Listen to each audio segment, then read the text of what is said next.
नमस्कार दोस्तों, मैं एसके सर आपका सेंटर ऑफ एजुकेशन के यूट्यूब चैनल पे स्वागत करता हूं। आज एक हम लोग देखेंगे 7 फरवरी का क्वेश्चन देखेंगे आज हम लोग, है ना।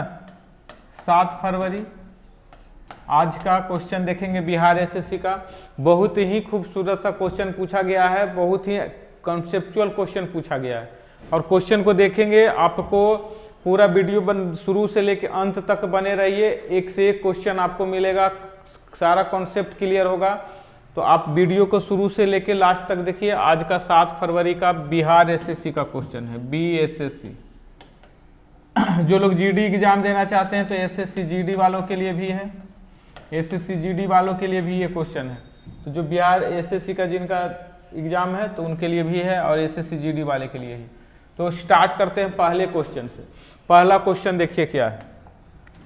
पहला क्वेश्चन है कि ए पाइप ए 25 मिनट में, दूसरा पाइप बी। ए जो है 25 मिनट में किसी को भर सकता है, और दूसरा पाइप बी जो है इसको 45 मिनट में भर सकता है, और एक पाइप सी है जो इसको 10 मिनट में खाली कर सकता है। जब 10 मिनट में क्या करेगा, खाली कर सकता है। इसका एलसीएम निकालिएगा, तो इसका एलसीएम आ जाएगा 5 गुना 5 और गुना 9 और गुना 2। यहाँ से 5 आ गया, यहाँ से 2, यहाँ से देखिएगा 5 दूना 10 और 9 पचे 45, 450 आ गया। कितना आ गया एलसीएम? 450 एलसीएम आ गया है। तो इसको कटाइएगा यहाँ से, तो कितना आ जाएगा? 25 से तो 18 बार में कटेगा, यानी 18 काम करेगा। इससे कटाइएगा तो कितना करेगा? 45 है, 45 कट जाएगा। 5 दूना 10 काम करेगा, और ये इससे कटाइएगा तो कितना काम करेगा? 9 पचे 45, ये 45 काम करेगा। अब चूंकि सी के बारे में जो है तो सी बिगाड़ने वाला है, यानी निगेटिव है। सी के बारे में लिखा है कि सी 10 मिनट में खाली कर सकता है, तो सी काम बिगाड़ने वाला है, ये माइनस वाला टर्म है।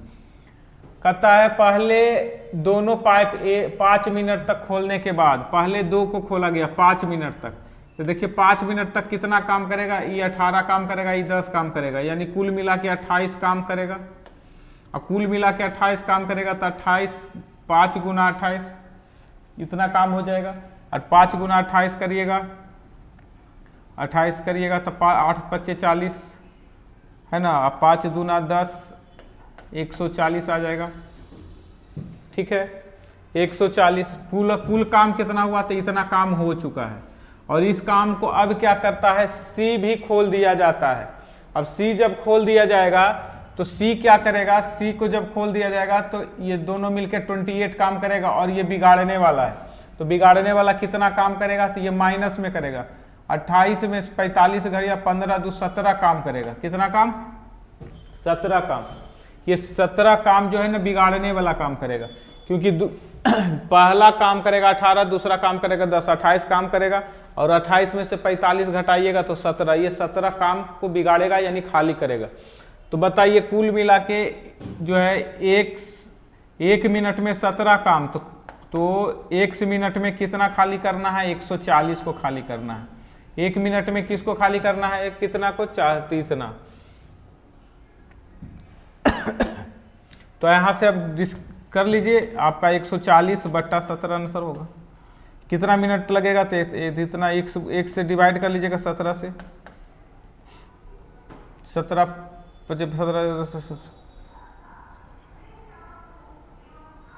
एक ही ऑप्शन है 17 का, 8 पूर्णांक।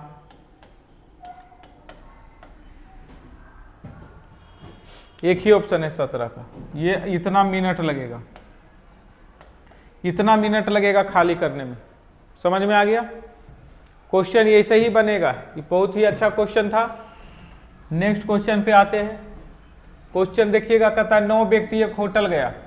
9 व्यक्ति एक होटल जाता है, और कहता है 8 व्यक्ति ने 30 रुपया का खाना खाया। 8 व्यक्ति ने 30 रुपया का खाना खाया। उसके बाद क्या कहता है? 9वां व्यक्ति जो खाता है वो 9 का एवरेज से, मान लेते हैं 9 आदमी खाता है, उसका एवरेज x है, तो एवरेज से 20 रुपया ज़्यादा देता है। 9वां आदमी जो है एवरेज से 20 रुपया ज़्यादा देता है। तो कुल मिलाकर कितना खर्च हो गया? 9 आदमी का, तो 9 गुना x खर्च हो गया। इधर भी 9 आदमी का भोजन, इधर भी 9 आदमी का भोजन, दोनों इक्वल कर लेंगे, आंसर आ जाएगा। यहाँ से x का मान आ जाएगा।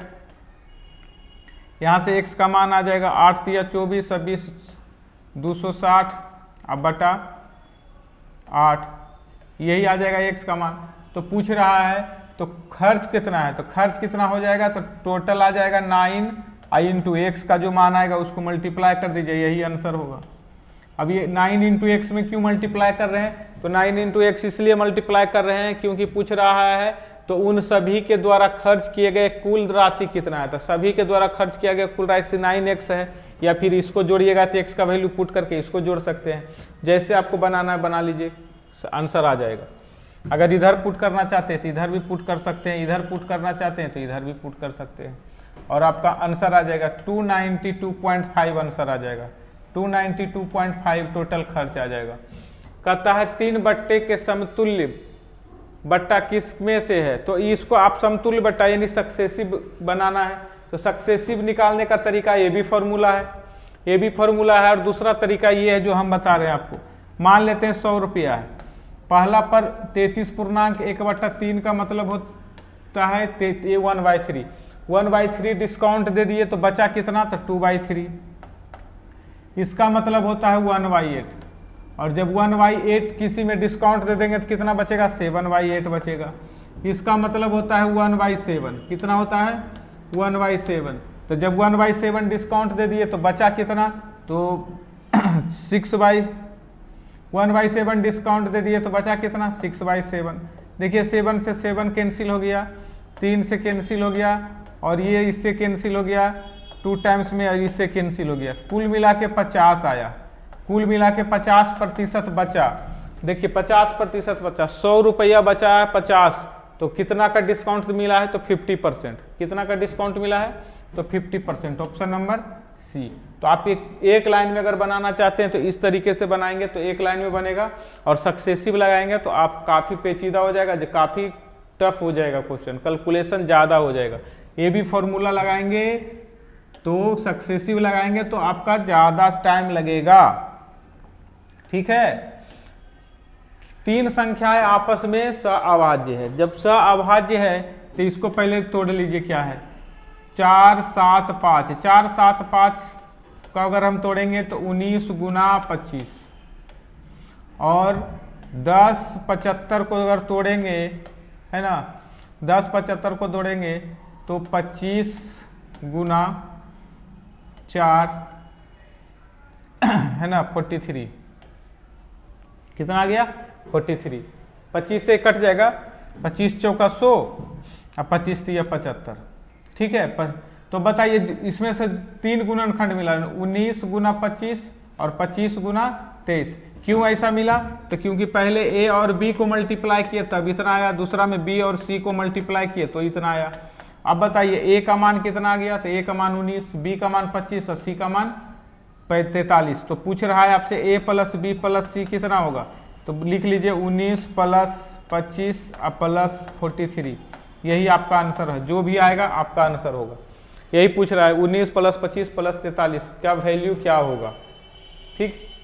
बहुत अच्छा क्वेश्चन था, तरीके का क्वेश्चन, एक भी क्वेश्चन आज ऐसा नहीं है जो कि नहीं बनने लायक है या फिर बिना कॉन्सेप्ट का नहीं है, सारा का सारा क्वेश्चन कॉन्सेप्चुअल है। जैसे ये देखिए लिखा हुआ है कि एक नंबर है जिसको 5z3x4y को डिवाइड करना है 7, 11 और 13 से। देखिए 7, 11, 13 से डिवाइड करिएगा, इसका मतलब हुआ 7, 11, 13 का एलसीएम से डिवाइड करिएगा, और 7, 11, 12, 13 का एलसीएम जो होता है वो होता है तीनों का मल्टीप्लाई, और तीनों का मल्टीप्लाई करिएगा तो 1001। अब 1001 आया, इसका मतलब क्या हुआ 5z3x4y डिवाइडेड बाई 1001।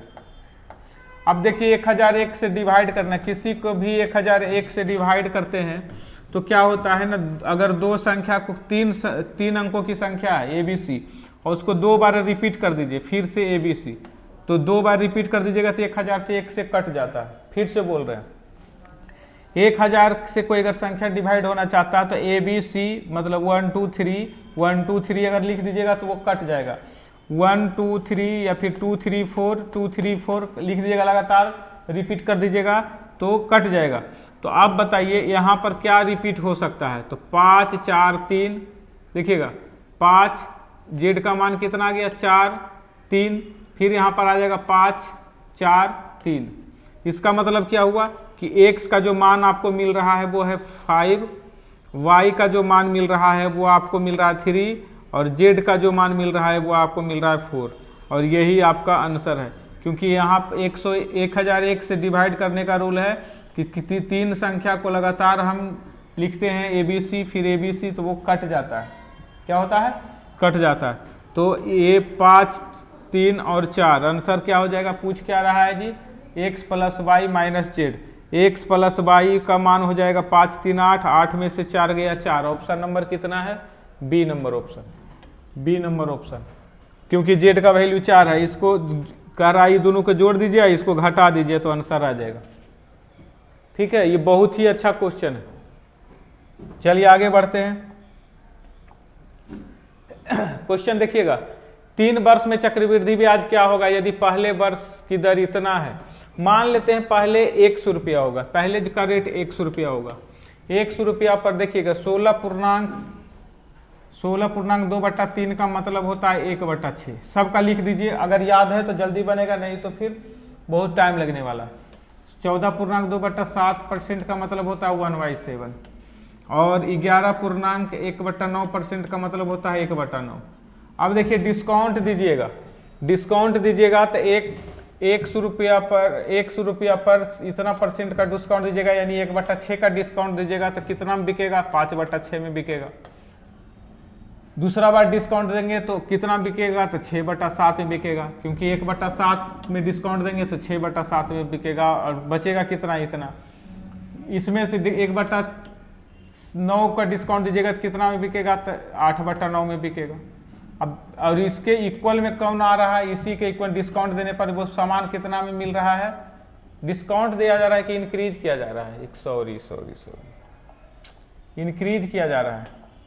एक सेकेंड, डिस्काउंट नहीं मिल रहा है, इसकी इंक्रीज किया जा रहा है। तो ये इंक्रीज करेगा 1/6 इंक्रीज करेगा तो 7/6 हो जाएगा।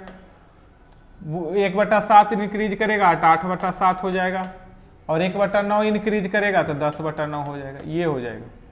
और इंक्रीज करने के बाद कितना हो जाता है? 4000। इंक्रीज करने के बाद कितना हो जाता है मिश्र धन? 4000। अब यहाँ से जो कट रहा है उसको कटा सकते हैं आप। 7 से 7 कट गया, और कुछ कट रहा है और नहीं कट रहा है तो इसको रहने दीजिए। 8 से कट गया, 8 25 40, 0 से 0 कट गया। इस तरह से आ जाएगा x का वैल्यू 9 छक 54। ठीक है, 9 पचे 45, 9 छक 54, और 54 गुना 50, 54 गुना 50 2700। कितना आ गया? 2700 रुपया। 4000 रुपया अमाउंट था, 4000 रुपया अमाउंट था। ये क्या मिल गया आपका? प्रिंसिपल। ये मिल गया आपका 2700 रुपया प्रिंसिपल। एक्स का जो मान आया वो प्रिंसिपल है। तो पूछ रहा है CI क्या होगा? अमाउंट में प्रिंसिपल घटा दीजिए। अमाउंट 4000 में 2700 घटा दीजिए, 4000 माइनस 2700 घटा दीजिएगा तो 1300, और 1300 जो आएगा वही आपका CI होगा। 1300 जो आएगा वही आपका CI होगा। तो ये क्वेश्चन का आंसर ये हो जाएगा। समझ गए? तो बहुत ही इजी तरीके से मैंने सारे क्वेश्चन को बताया है। अगर इस तरह 100 रुपया पर इंक्रीज करेंगे तो इतना आ जाएगा, तो x का मान आएगा वो आएगा प्रिंसिपल। अब प्रिंसिपल को घटा लीजिएगा तो आपका आंसर आ जाएगा। कहता है एक परिवार में, बढ़िया से पढ़िएगा क्वेश्चन, एक परिवार में 10 साल पहले में 8 सदस्य थे। एक परिवार में पहले 8 कितना सदस्य था? 8 साल। 8, उसकी आयु 33 वर्ष था। 10 साल पहले 33 साल, 4 वर्ष बाद 64 साल का व्यक्ति का मृत्यु हो जाता है। देखिए अभी से प्रेजेंट से 10 साल पहले की कहानी बता रहा है, और प्रेजेंट से 4 साल बाद की, यानी टोटल 14 ईयर्स इंक्रीज कर रहा है। जब 14 ईयर इंक्रीज करेगा तो आज से 14 साल पहले 33 वर्ष था, तो अभी आज से 14 साल बाद कितना इसका एज होगा? तो इसमें 14 ऐड कर दीजिएगा तो आ जाएगा 47, और 47 हो जाएगा। तो ये अब जो होगा 47 ईयर्स, 47 एवरेज एज हो जाएगा। 47 अभी जो है उस आज से 10 साल पहले से 14 साल बाद, 14 साल बाद क्यों, 10 साल बाद और फिर 4 साल बाद, तो टोटल 14 साल बाद। 14 साल बाद हो गया 47, 33 का एज हो गया एवरेज 47। और कितना आदमी था, तो 8 आदमी। कितना आदमी था, 8 आदमी, इतना हो गया। उसमें से कहता 64 साल का सदस्य की मृत्यु हो जाता है, और मृत्यु का मतलब होता है घट जाना, मृत्यु हो जाना मतलब घट जाना, और उसके स्थान पर एक लड़का पैदा होता है, और वो मरता है तो एक बच्चा पैदा हो जाता है उसी दिन। तो यानी पहले भी 8 सदस्य था और अभी भी 8 ही सदस्य हो गया, एक मर गया तो दूसरा आ गया। यानी कि ये जो है ये टोटल एज अगर हम यहाँ पर काउंट करेंगे तो 8 6 का 48, 8 7 56 और 8 चौका 32, 32 और 5 जो होता है 37 माइनस 64 बराबर करिएगा तो 6 दूना 12, 312, 312 साल जो है ना, 312 ईयर्स टोटल का एज हो गया। ठीक है, आगे बढ़ते हैं। कहता है एक लड़का पैदा हुआ, मृत्यु हो गया, उसका कहता है इसके 3 साल बाद 72 साल का एक और आदमी मर गया। देखिए अभी भी आदमी कितना है, 8, और 3 साल बाद की बात करेंगे तो अभी भी प्रत्येक आदमी में 3 साल इंक्रीज करेगा। यानी अब जो है एज कितना हो जाएगा, अब जो है 3 साल बाद टोटल का एज कितना हो जाएगा, तो 8 3 24 साल बढ़ जाएगा, और 24 साल बढ़ जाएगा तो 24 साल ऐड कर दीजिए। तो अब जो है 3 साल बाद की बात कर रहे हैं, तो 47 और 3 50 साल की कहानी हो रहा है, 50 साल एवरेज एज। तो अब यहाँ से कुल मिला देंगे तो 336 आएगा, कुल मिला के एज हो गया 336, कुल मिलाकर एज हो गया 336। कब का, यानी 3 उसके बाद भी 3 साल बाद का, 3 साल बाद का जो टोटल एज है 336 है। अब 336 है, उसमें से 72 साल का एक सदस्य मर जाता है। अब 72 साल का सदस्य मर जाता है तो चला जाएगा 72 साल वाला। अब आदमी कितना हो गया, 7, फिर एक लड़की पैदा होती है, यानी 7 आदमी के बाद फिर एक आदमी और आ गया, तो को हो गया 8 आदमी फिर से। 6 में से 2 गया 4, है ना, 13 में से 7 गया, 13 में से 7 गया 6, और ये बच गया आपका 264 एज बच रहा है। 264 ईयर एज हो गया कितने आदमी का, 8 आदमी का 264 साल एज हो गया। 8 आदमी का 264 साल एज पूरा हुआ। तो पूछ रहा है, तो बताइए परिवार की वर्तमान आयु कितने साल का है। परिवार की वर्तमान आयु, वर्तमान आयु से पहले कितना बढ़ा था, पहले जो बढ़ा था वो 4 साल, और उसके बाद फिर 3 साल, यानी कुल मिला के 7 साल, कुल मिला के 7 साल इंक्रीज किया, कुल मिला के 7 साल इंक्रीज किया। तो पूछ रहा है कि वर्तमान आयु क्या है। तो अब बताइए कुल मिला के अगर 7 साल इंक्रीज किया, 7 साल इंक्रीज किया, तो टोटल आदमी कितना है, टोटल आदमी कितना है, तो टोटल आदमी है 8।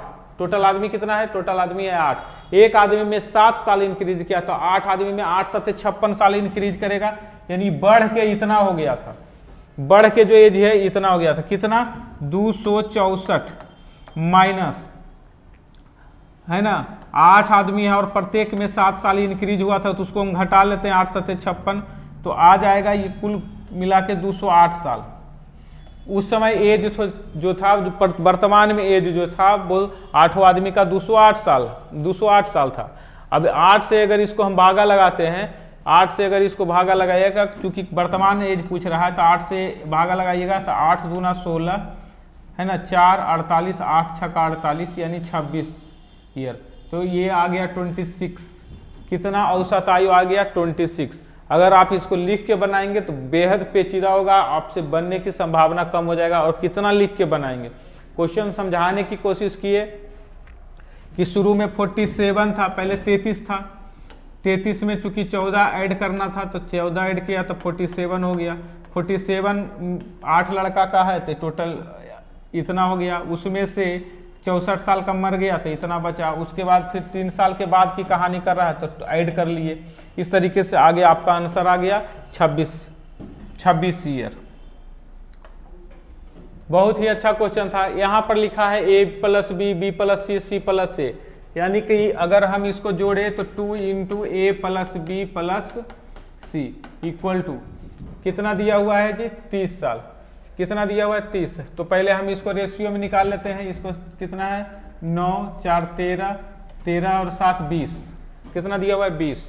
तो यहाँ से हम रेशियो में निकालेंगे तो आ जाएगा 2 गुना 20x बराबर 30, 30 ना, ठीक है 30 नहीं, a प्लस बी प्लस सी का मान दिया हुआ है 30। अच्छा a प्लस बी प्लस इसका वैल्यू दिया हुआ है 2 इंटू ए प्लस, इसका वैल्यू दिया हुआ है 40, क्या दिया हुआ है 40x, इसका वैल्यू दिया हुआ है, सबको ऐड किए इतना प्लस इतना बराबर, तो आपका आ गया 40, 9 प्लस 7, 9 7 16 4 20, कितना आ गया 20x, 40x नहीं 20x, कितना आ गया 20x, ये कैंसिल हो गया, कितना आ गया a प्लस बी प्लस सी का जो वैल्यू आ गया कितना आ गया 10x, और 10x का जो वैल्यू दिया हुआ है 30, तो x का वैल्यू क्या आ जाएगा 3, x का वैल्यू 3। तो पूछ रहा है फाइंड c, फाइंड c करने के लिए सबसे पहले हमको a b प्लस सी निकालना होगा, b प्लस सी, देखिए b प्लस सी का वैल्यू कितना है, b प्लस सी का दूसरा वाला है, दूसरा वाला यानी 7, तो b प्लस सी का वैल्यू 7 है, तो इसका जो आ जाएगा 7 तिया 21, 7 गुना 3 यानी 21 आ गया, क्या आ गया 7 तिया 21 21, और कौन है 21, तो ये, तो आपसे पूछ रहा है a प्लस बी प्लस सी का मान कितना दिया हुआ है 3 दिया है, देखिए a प्लस बी प्लस सी का मान दिया हुआ है 30, उसमें से b प्लस सी का मान आ गया है 21, तो बताइए c का मान कितना होगा, तो c का मान a प्लस बी का मान 21, c का मान 9, और ये c का ही पूछ रहा था।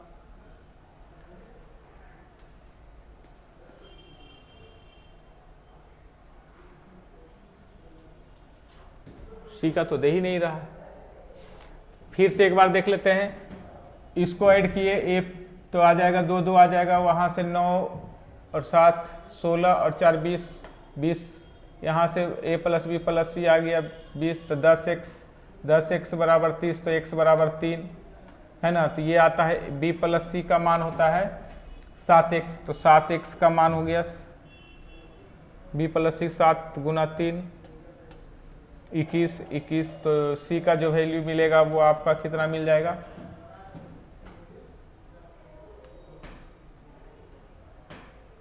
ओ गलत निकल रहा है, यहाँ पर गलत है, यहाँ b a प्लस बी निकालना था तो हम कुछ और ही निकाल रहे, a प्लस बी का value, sorry a plus B का वैल्यू दिया हुआ है 4, कितना दिया हुआ है 4x, यानी 4 इंटू 3, सॉरी 4 इंटू 3 कितना 4 तिया 12, और यहाँ से आपका इसका जो वैल्यू है 12, तो अब यहाँ से घटा लीजिएगा तो c का जो मान आ जाएगा, c का मान कितना आ जाएगा 18, ये आंसर होगा 18, option number D, option number D आ जाएगा।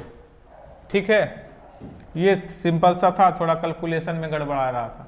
कह रहा a प्लस इतना का मान इतना दिया हुआ है, इतना और इतना का मान दिया हुआ है, तो b और a प्लस सी का मान निकालना है। तो आपको आराम से इसका वैल्यू पुट करके आप इसका मान निकाल सकते हैं, इजी क्वेश्चन है, क्योंकि बताना अभी बहुत सारा क्वेश्चन है। तो कह रहा है फिर से देखिए 2400 रुपया के 3 भाग में बांटा जाता है। कह रहा पहले भाग को 10% की दर से 5 साल के लिए, पहले भाग को है ना, a को 10 गुना 5, दूसरे भाग को, दूसरा भाग b है, b को कितने है जी 4 गुना 5, और c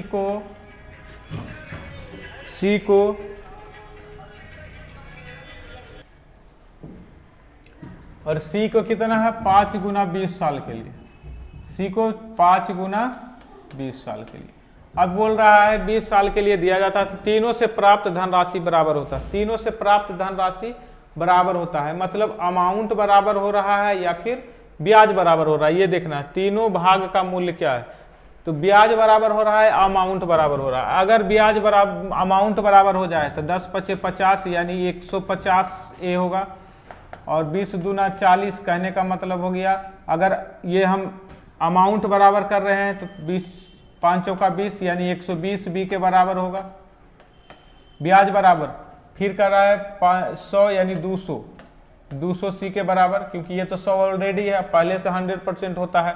अब यहाँ से 0 से 0 कटा लीजिए, कट जाएगा, और कटेगा कुछ नहीं कटेगा, तो अब A अनुपात B अनुपात C लिखना चाहते हैं तो लिखेंगे 12 गुना 20 रेशियो B का लिखेंगे 15 गुना 20 और C का जो लिखेंगे वो लिखेंगे 15 गुना 12। अब 5 से देखिए कट रहा है, 5 तिया 15, 5 तिया 15, 5 चौका 20। 3 से देखिए 3 से कट गया, 3 से कट गया, 4 से कट गया। अब नहीं कट रहा है क्या, 4 से भी कट रहा है, 4 देखिए कट गया, 4 से 5 बार में कट गया, 4 से 3 बार में कट गया। अब बच कितना गया है 4 रेशियो 5 है ना, रेशियो 3। अब ये यही रेशियो में बटेगा 5 5 4 9 3 12 रेशियो 12। 12 का जो वैल्यू दिया हुआ है वो दिया हुआ है कितना जी 24,000। कितना दिया हुआ है 24,000। तो कितना आ गया 2,000। तो अब 2,000 आ गया तो पहला को कितना मिलेगा, तो 8,000 पहला को मिलेगा, 2 से गुना करेंगे तो इसको कितना मिलेगा 10,000 मिलेगा, और इसको कितना मिलेगा तो 8 इसको मिलेगा कितना 6,000। कितना मिलेगा 6,000। अब देखिए कौन सा है 8 10 और 6, 8 10 6 कौन सा है, ऑप्शन नंबर बी। 8 10 6 एक ही ऑप्शन है बी, क्योंकि अमाउंट बराबर हो रहा था, अमाउंट मतलब मिश्रधन बराबर हो रहा था। तो ये जो आया था ब्याज था, ये जो था ब्याज, और ब्याज बराबर नहीं करना था, ये जो था तीनों ब्याज था, ये ब्याज बराबर नहीं करना था, अमाउंट बराबर करना था। तो अमाउंट में 100 ऐड करते हैं तो बराबर होता है। चलिए आगे बढ़ते हैं। कोई धन 2400 रुपया में 2 वर्ष की चक्रवृद्धि ब्याज पर इतना हो जाता है। देखिए अमाउंट का फॉर्मूला आप लोग पढ़े हैं, P × 1 + R/100 का पावर n। अब यहाँ अमाउंट दे दिया है 2646। अब प्रिंसिपल को डिवाइड कर दीजिए, बराबर 1 + R/100 का पावर कितना है भाई 2। अब ये यहाँ से हमको चूंकि कितना निकालना है R, ब्याज की दर निकालना है, तो ये कट रहा है, जब तक कटा लीजिए। ये कट जाएगा 1200, तो ये आ जाएगा 13 और 23, 13 23 आएगा।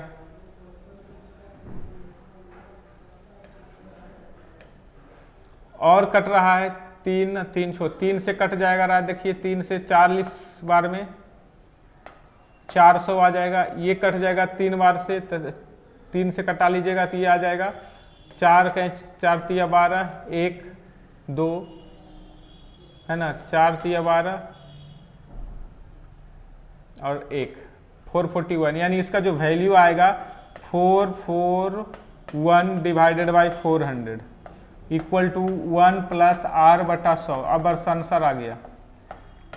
इसका मान होता है 21/20, 21/20 का स्क्वायर। ये देखिए ऊपर से ऊपर इक्वेट हो गया, तो अब आ गया R/100 इक्वल टू 21/20। अब -1 यहाँ से लिखेंगे 1/20 आएगा। क्या आ जाएगा 1/20। ये कट कैंसिल हो जाएगा 5 बार में, और यही आपका आंसर आ गया। आपका जो है रेट आ गया 5%। कितना आ गया, रेट आ गया 5%, ऑप्शन नंबर बी। कैलकुलेट करेंगे तो आंसर जरूर से जरूर आएगा। कैलकुलेट करेंगे, सही तरीका लगाएंगे तो आंसर 100% आना ही आना है। चलिए क्वेश्चन काफ़ी है अभी बताना, तो थोड़ा फास्ट करते हैं। कोई धन 2400 रुपये, ये तो हो गया। 83 नंबर देखिए, 1200 रुपया के चक्रवृद्धि ब्याज पर 5%। देखिए 5 वर्ष में कोई दुगना हो जाता है, ध्यान दीजिएगा, 5 वर्ष में कोई दुगना हो जाता है, 5 वर्ष में कोई 2 गुना हो जाता है। तो आपसे पूछ रहा है 20 वर्ष लाने के लिए, तो इसको कितना से गुना करेंगे तो 20 आएगा, यानी 4 से गुना करेंगे। तो क्या करिएगा, इसको क्या करिएगा पावर 4 कर दीजिएगा, यानी पावर 4 करने का मतलब 2 का पावर 4 जो होता है वो कितना होता है 16। 2 का पावर 4 कितना होता है 16, यानी कितना गुना हो जाएगा 16 गुना हो जाएगा। इसको बेसिक से ऐसे समझते हैं, 5 को कितना से गुना करेंगे कि 20 आएगा, तो 4 से। तो अब जो है 2 का पावर को कितना लिखेंगे 4, 4 का मतलब 16। तो ये जो है कि 20 वर्ष में कितना हो जाएगा तो 16 गुना। 16 गुना किसका 16 गुना, तो 12,000 का 16 गुना। 12,000 का 16 गुना होता है 192। 12,000 का 16 गुना कितना होता है 192। ठीक है, ठीक, तो 192। इसको बेसिक से बनाना चाहेंगे तो ऐसे बनाएंगे 1 plus P into 1 plus R बटा 100 का पावर, है ना, का पावर कितना है 5 वर्ष में, ये 5 बराबर देखिए 2 गुना हो रहा है, कितना गुना 5 वर्ष में 2 गुना, 2 गुना का मतलब हो गया प्रिंसिपल का 2 गुना 2, यानी इसका वैल्यू आपको 2 मिल गया है। अब आपसे पूछ रहा है तो 20 वर्ष में कितना गुना हो जाएगा, तो देखिए 1 प्लस आर बटा 100 का 5 का मान दिया हुआ और 20 लाना है, तो 5 को कितना से गुना करेंगे पावर में 4 से, तो यहाँ पर भी कितना करना पड़ेगा पावर 4, यानी 16 गुना करना पड़ेगा। और 16 गुना किसको करना पड़ेगा प्रिंसिपल को, तो 16 गुना प्रिंसिपल का 16 गुना करिएगा तो कितना आ जाएगा 16 गुना 32 192। ठीक है, नेक्स्ट क्वेश्चन देखते हैं। बहुत ही अच्छा क्वेश्चन है, ये भी लिखा हुआ है कि इसको बनाएंगे ऐसे root under 31 plus root under 31 plus root under 31 plus dot dot dot, इसको मान लेते हैं x, क्या मान लेते हैं इसको x।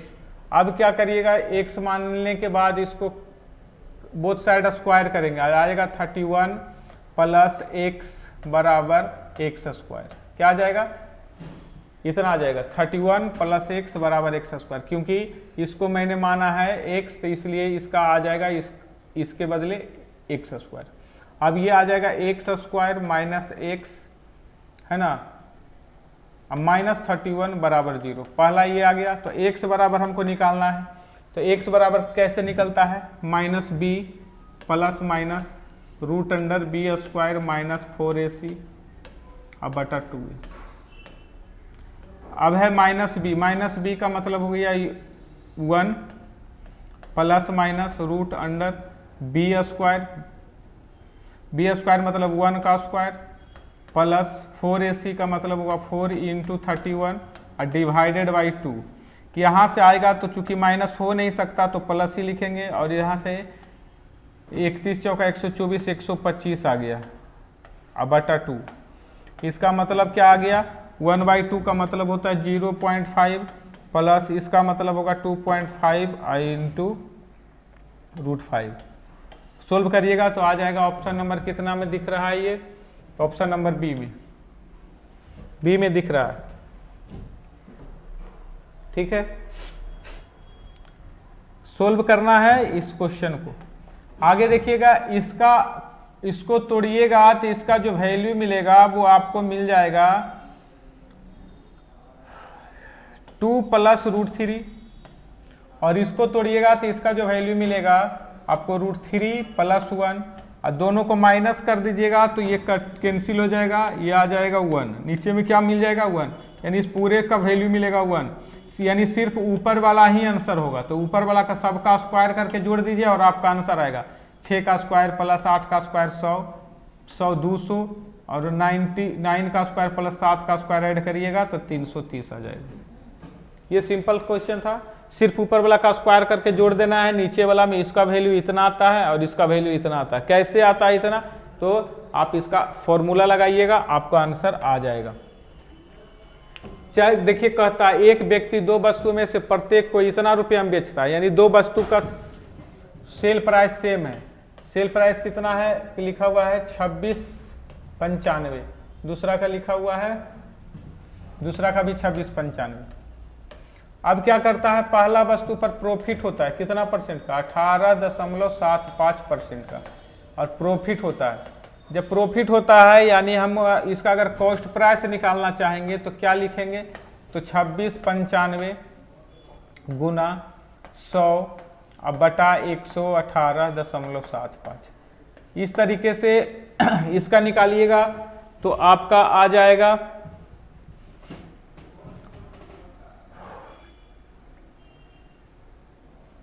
आप इसको घटाएंगे तो आ जाएगा 2270। कैलकुलेट करेंगे तो इसका जो वैल्यू मिलेगा आपको 2270 है ना।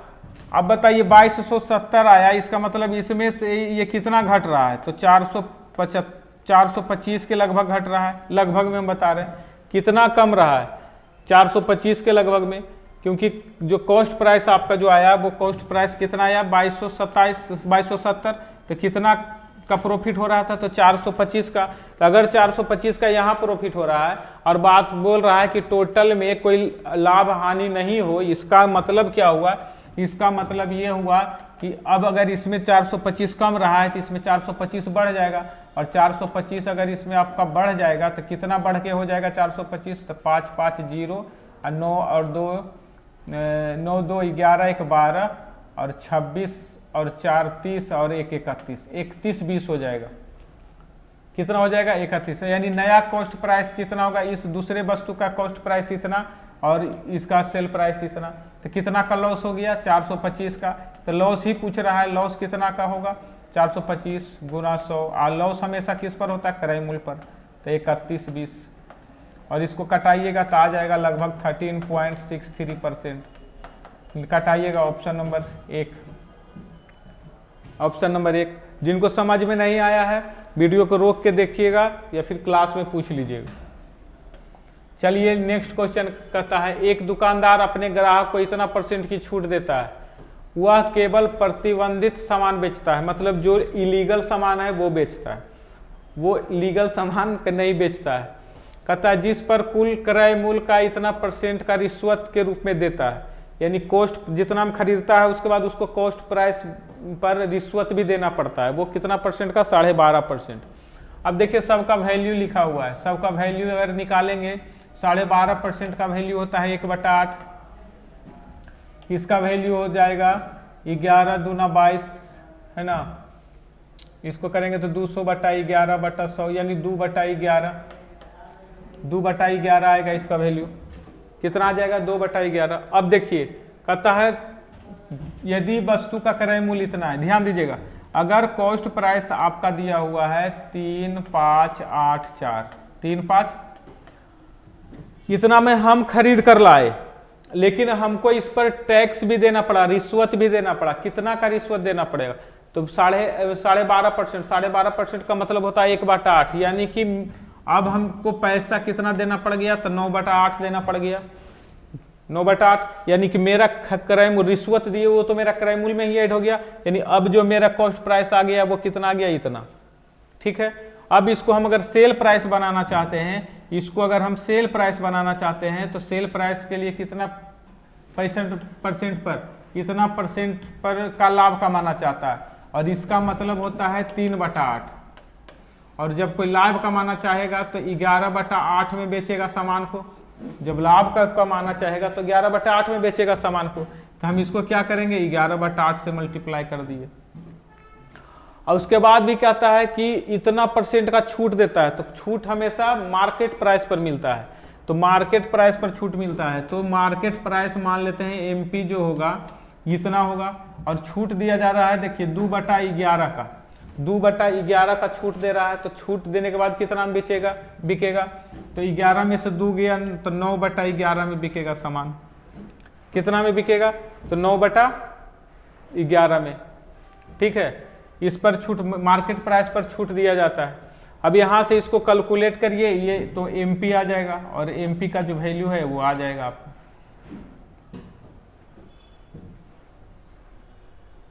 ठीक है, 9 से 9 कट गया, ये आ जाएगा आंसर, कैलकुलेट कर लीजिएगा कि कट जाएगा, 8 से ये पूरा कट जाएगा 64 से, मार्केट प्राइस आ जाएगा। चलिए आगे बढ़ते हैं। कहता है 10 मोमबत्ती को बेचने पर होने वाला लाभ, बहुत ही अच्छा क्वेश्चन है, इसको समझिए और आंसर आएगा। कहता है 10 मोमबत्ती पर होने वाला लाभ 3 बल्ब के विक्रय मूल्य के बराबर है, जबकि 10 बल्ब पर बेचने पर होने वाला लाभ 4 मोमबत्ती के विक्रय मूल्य के बराबर है। प्रतिशत हानि और प्रतिशत लाभ बराबर है। क्वेश्चन बोला है percentage profit equal to percentage loss, ये बोला है। और क्या बोला है कि क्रय मूल्य, एक मोमबत्ती का क्रय मूल्य एक बल्ब के क्रय मूल्य का आधा है, मतलब मान लेते हैं कॉस्ट प्राइस एक मोमबत्ती का जो कॉस्ट प्राइस है 1, तो एक बल्ब का कॉस्ट प्राइस होगा 2x। ठीक है, सेल प्राइस मान लेते हैं, एक मोमबत्ती का सेल प्राइस मान लेते हैं ए, और एक मोमबत्ती का सेल प्राइस, एक बल्ब का सेल प्राइस मान लेते हैं बी।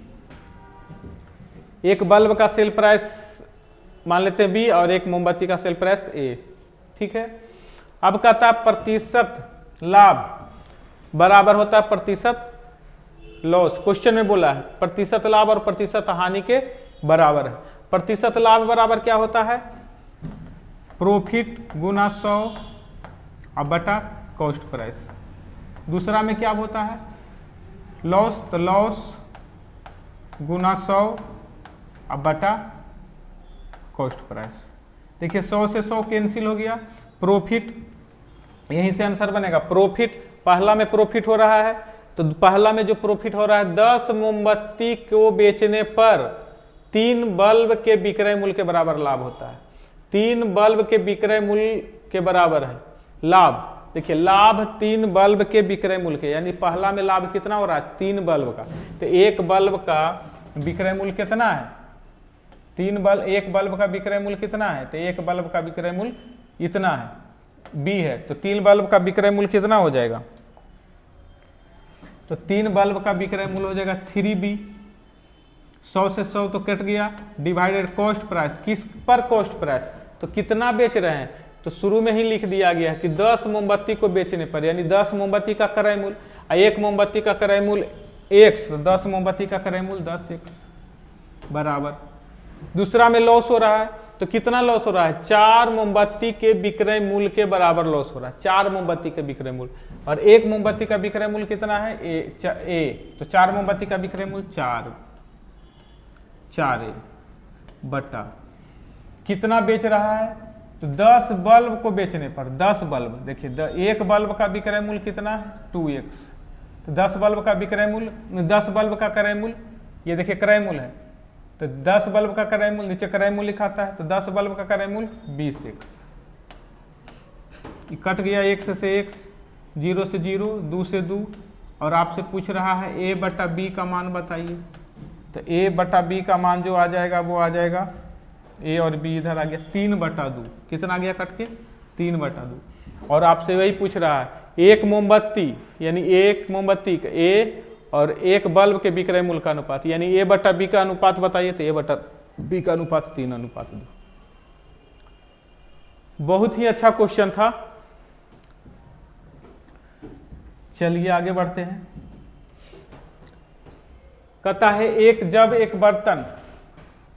जब एक बर्तन में P लीटर तेल डाला जाता है, जब एक बर्तन में P लीटर, देखिए बर्तन है इसमें P लीटर तेल डाल दिया, तो कहता है फिर भी K% खाली रह जाता है। कितना प्रतिशत? K%। मान लेते हैं टोटल बर्तन का जो कैपेसिटी होगा x, टोटल बर्तन का कैपेसिटी x होगा, तो हम लिख सकते हैं x, K% खाली रह जाता है तो भरता कितना है? 100 minus K%, 100 minus K%, K% का मतलब बटा 100, 100 माइनस K% भरता है, और x टोटल मान लेते हैं, टोटल बर्तन का जो है कैपेसिटी x है, तो x का 100 माइनस K% का बराबर होगा कितना? P। क्योंकि ऊपर वाला K% खाली है तो 100 माइनस K% भरा हुआ होगा, तो ये आ गया P।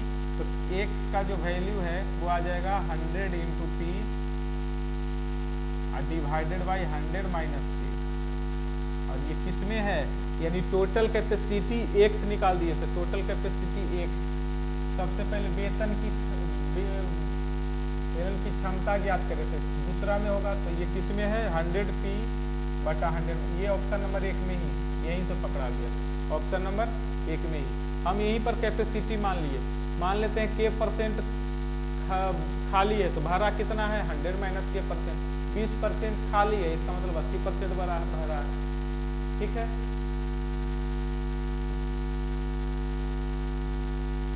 तथा 40 आदमी किसी काम को 40 दिन में कर सकता है। देखिए 40 आदमी किसी काम को 40 दिन में कर सकता है, तो 40 गुना 40 काम करेगा, यानी 1600 काम होगा। कितना काम होगा? 1600।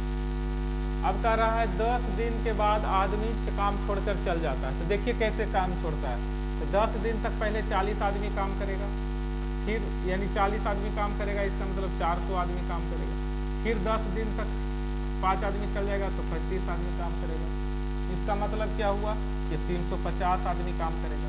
तो अगला बार कितना करेगा तो 300, अगला बार कितना करेगा तो 250, अगला बार कितना करेगा 200। इस तरीके से आपको 1600 तक पहुंचना है। तो 400, 3 700, 7 3 1000 और 10 2 1200 और 1200 1 1300 और 13 2 1500 काम हो गया। कितना दिन में 10 दिन 10 दिन 10 दिन 10 दिन 10 दिन 10 10 20 30 40 50, यानी 50 दिन में आपका जो है काम हो गया है 1500 का। 50 दिन में 1500 काम हो गया है। अब कितना काम बच गया है तो 100 काम। अच्छा, अब कितना काम बच गया है 100 काम। इसको कितना आदमी करेगा तो क्योंकि ये कर रहा था 20 आदमी तो अब 15 आदमी करेगा तो 15 से भागा लगा दीजिए, 15 से भागा लगा दीजिए। अब 15 से भागा लगा दीजिएगा तो 15 से कट जाएगा, 5 से कटा लीजिए, 5 तिया 15, ये 20, 20/3 यानी लगभग 56, 56 2.5 56/2/3 इतना काम करेगा। तो इस तरीके से आप समझ सकते हैं कि पहला में 10 दिन तक 40 आदमी काम करेगा, 10 दिन तक 35 आदमी काम करेगा, फिर 10 दिन तक इसी तरह से 10 दिन तक 30 आदमी काम करेगा। इस तरह से काम करते जाएगा। अंतिम में आपको 1600 ही काम करना है। तो यहाँ तक जो है ना 3500 1500 काम हो गया है। 1500 काम करने में 50 दिन लगा। अब 100 काम बच गया, उसको कितना आदमी करेगा तो 15 आदमी मिलकर करेगा। तो डिवाइड कर दिए तो इतना आंसर आ गया। कहता है ये किसी काम को 18 दिन में कर सकता था, बी इसी काम के आधे समय में कर सकता है। इसका मतलब ये हुआ कि ए और बी, तो अगर टाइम की बात करें तो कर रहा है ए के आधे समय में कर सकता है। तो टाइम ए के आधे समय में मतलब क्या हुआ कि अगर ये 2 टाइम में करता है, ये 1 टाइम में करता है तो कैपेसिटी उलट जाता है, इसका कैपेसिटी 1 हो जाएगा, इसका कैपेसिटी 2 हो जाएगा। और कहता है तो बताइए वे एक साथ मिलकर एक दिन में कितना काम करेंगे। तो एक साथ मिलकर कितना काम करेंगे तो आपको पहले काम निकालना पड़ेगा। कहता है एक कैपेसिटी वाला, ध्यान दीजिएगा, एक कैपेसिटी वाला काम करता है तो वो करता है 18 दिन में। एक कैपेसिटी वाला काम करता है, एक कैपेसिटी वाला तो 18 दिन में। तो दोनों मिल के काम करेगा तो कितना दिन में करेगा तो दोनों मिल के कैपेसिटी है 3, तो 3 दिन में करेगा। तो कट जाएगा 6, यानी दोनों मिल के करेगा कितना काम तो 6 काम करेगा, 6 दिन में करेगा। तो अब पूछ रहा है कि उसका उल्टा पूछ रहा है, तो उसका उल्टा कितना हो जाएगा 1/6 कर रहा है 6 दिन में करेगा। यहाँ पर दोनों मिलकर करेगा कितना दिन में करेगा 6 दिन में।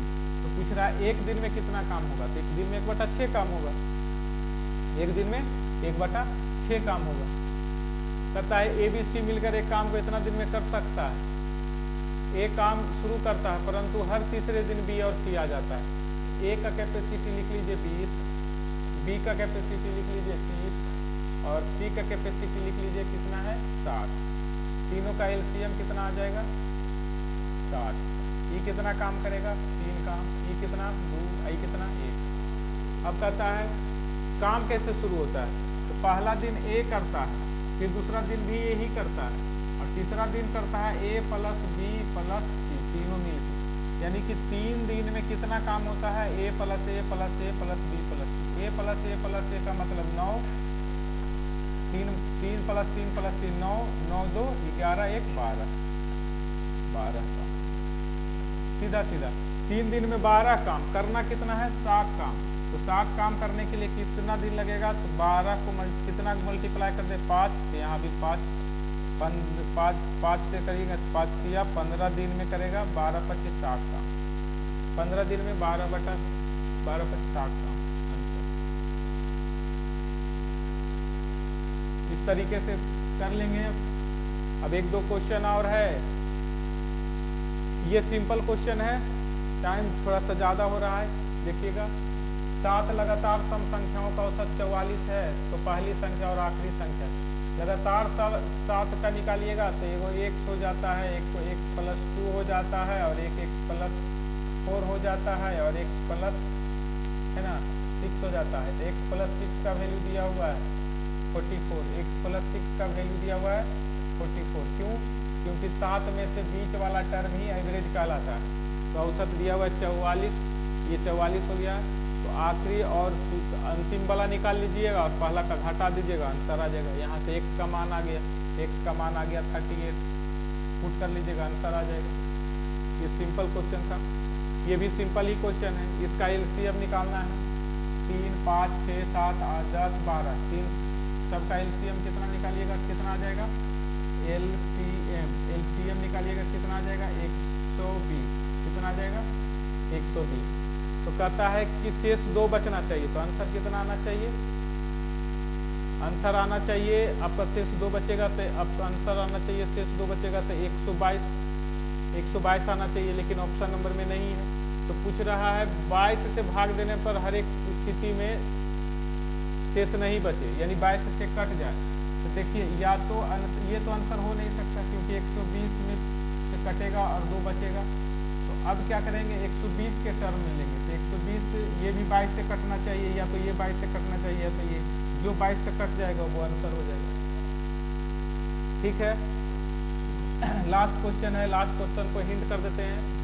कहता पेयर का क्वेश्चन है, कहता है 2 संख्याओं का HCF 15 है। अगर HCF दिया हुआ है 15 और आपसे पहली संख्या के बारे में पूछ रहा है, तो फर्स्ट नंबर हो जाएगा 15 इंटू 1,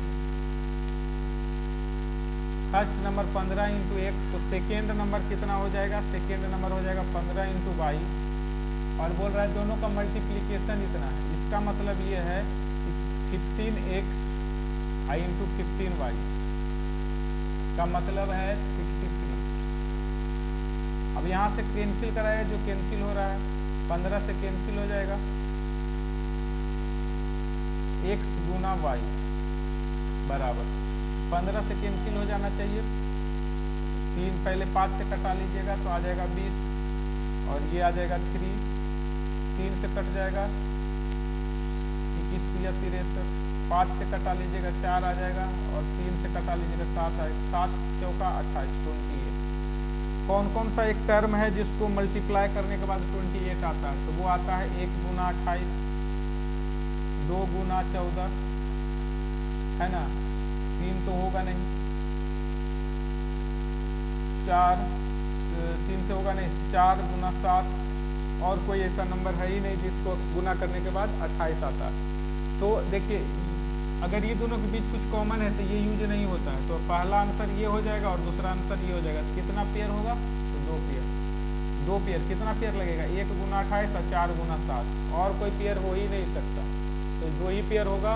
क्योंकि 2 गुना 24 पेयर क्यों नहीं होगा, क्योंकि इसमें से 2 कॉमन हो जाता है, तो ये पेयर में काउंट नहीं होता। तो इस तरीके से आपका आंसर में 2 पेयर आएगा।